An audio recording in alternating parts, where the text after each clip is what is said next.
It's the rainy season here in Japan, a time of year when the skies tend to be gray, the air feels heavy, my knees ache,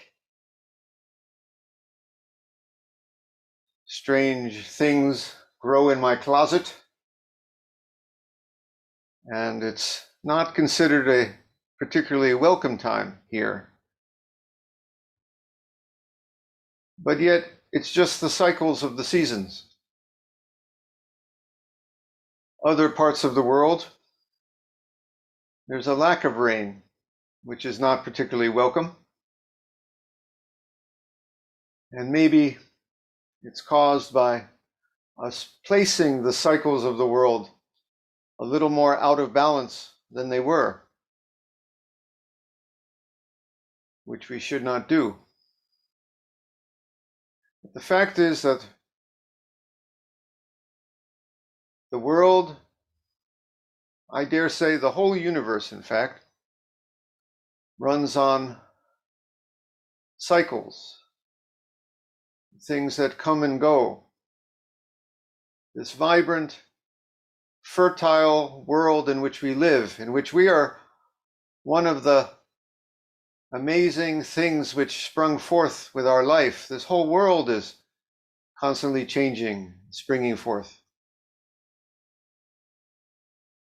If it wasn't so, it would all be frozen, lifeless, an empty stage. And we just have to face the fact that amongst the many changes that happen, the comings and goings, that must include sometimes even life and death, and friends being ill, like some of our friends I mentioned today. Things which are welcome and things which are not. And so our practice, and this is where Buddhism, I think, met Taoism a bit in China, is just to honor those cycles, to bow to them, and to let them be. So I sometimes say that our sitting of Zazen is to sit in equanimity. But it's very important that we realize that it's a very special kind of equanimity. It's not simply sitting in dullness or resignation, giving up. It's kind of an attitude of honoring all the changes, even the ones we don't welcome. Let me read a poem by Master Dogen, which I posted. Actually, there's some debate among scholars about which version of this is the one he actually wrote, but they basically say the same thing. So I'll read both. I'll show off my classical Japanese for a second. Kiku mama ni mata kokoro naki ni ni shi areba onori narikeri maki no tamamizu. Just hearing, without extra mind, the jewel-like raindrops dripping from the eaves are myself. The other version is very similar. And notice he doesn't say shutting off the senses. He says that we have them open, like in Zazen. Seeing with ears and hearing with eyes, there is no doubt that the jewel-like raindrops dripping from the eaves are myself. Now, when Master Dogen says that the raindrops are myself, we have to realize a couple of meanings to that. First off, when he says the raindrops are myself, he also means myself is precisely the raindrops. Not just that they are there and I am here, or I am here and they are there, but the raindrops are my raining face, and I am the raindrops sitting Zazen right now. And myself doesn't mean just this little self. He truly means all the universe with all those cycles. Every tree, every reed, every drop, everywhere. Even the dry moments, the wet moments, the sun and moon are myself, precisely them.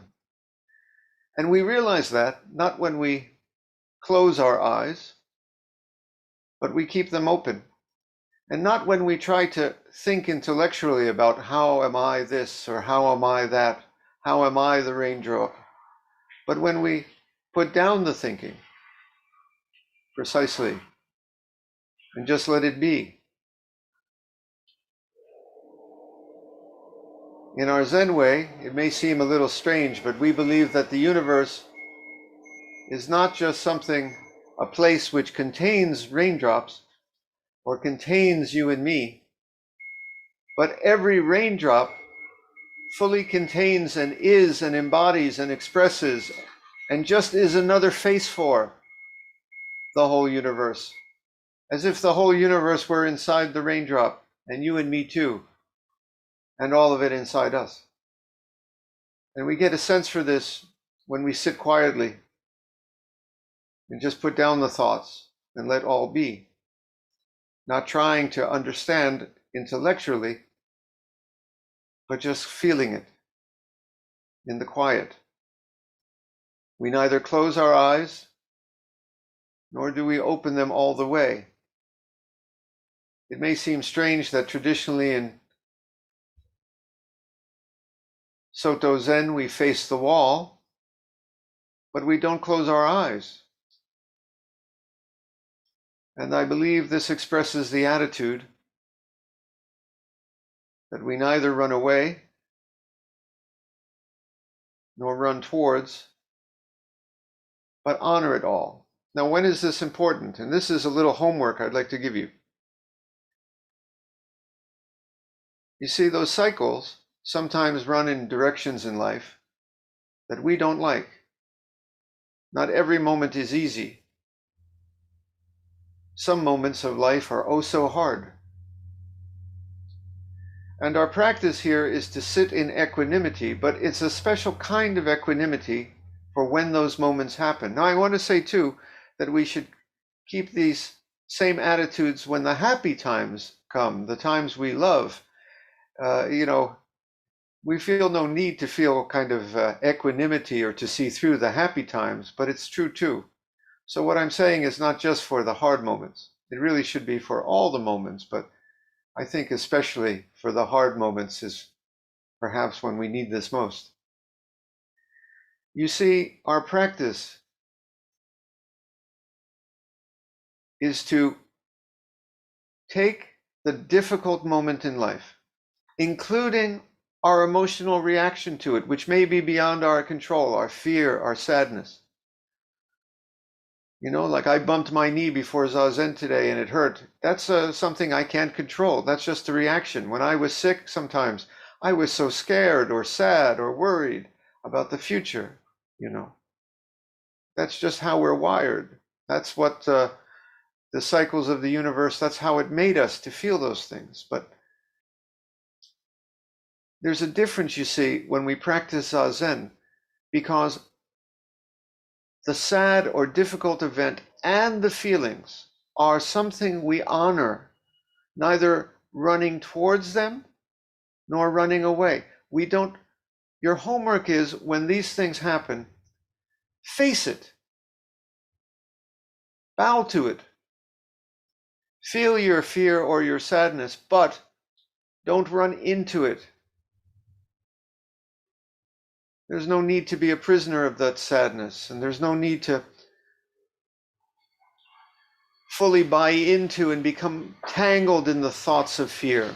Your mind runs wild with all kinds of thoughts of what if could happen and what might happen and this and that, and some of it might actually happen. but allow it and just bow, let it be. It's not going to make the problem go away any more than Master Dogen's poem made the raindrops go away. But you may feel that the whole universe is in that moment, even though it's not a moment you would welcome. The whole universe is just that moment, like it is that raindrop. And it is yourself, it is your life. And you just bow to it, neither running towards nor running away. We keep our eyes open. We don't expect from our Zen practice, some forms of meditation do this, we don't, that we're going to make the whole world vanish. We're going to go to such a place of mental clarity and stillness that all the phenomena of the universe are somehow gone. That's not our practice. Instead, like the raindrop which holds the whole universe, we take the sad moment and the happy moment too. And we find the whole universe and all of life and ourself, everything is in it. And if you don't believe me, if you can't feel it in a particular moment because it's so darn scary or sad or hard, it's okay to take it on faith. That even on that rainy day, the sky, the moon is still there, seen or unseen. This is our practice. I'll give you a small kid's version of this that I tell my daughter. It's just kind of ordinary life here, but we've been watching a show called, Stranger Things. It's a scary show that's on Netflix. My family's been watching it. We like it. But boy, that show can be scary sometimes. My daughter's, she's becoming 12. I let her watch it, but boy, I think it's a bit much. But anyway, when I was a kid her age, and I tell her the same thing, I watch that show and I say, okay, this is the scary part. Remember, those are just actors on the screen and it's just a story. And that helped. That helped a lot. But the fact of the matter is, in this real world, and I say real world with quotation marks, there are scary things just as scary as in that show. There are ugly things just as scary in that show. So what I want to tell you is this. Our practice is somehow to realize that this real world we're living in is also a kind of show. Not that there are actors and a director who's going to suddenly pop out and say, good take, Jundo and everyone, nice life, take a break. Go to the commissary and grab a bagel. We'll be shooting the next scene. Not like that. That's not what our life is. Maybe a rebirth is something like that, huh? In between we go and in between lives we grab a bagel. I don't know. Anyway, I'm getting off course. What I wanted to say though is we realize something subtle that is more than this, that is yet present in it. Inside the raindrop is not only the whole universe, it's this whole vibrant something more that is the reason we are here and the reason this is all happening. And I'm going to say reason because I think there is a reason. It's so amazingly beautiful, ugly and hard sometimes, but amazing. And our practice as we sit there and realize the whole thing in the raindrop, in the difficult moment or the happy moment too, is to realize there is this more that is present in it. So how do we do this? We're going to do it right now. We're just going to sit and do as Master Dogen advises. I will read it one more time. Just hearing, without extra mind, the jewel-like raindrops dripping from the eaves are yourself. Let's sit.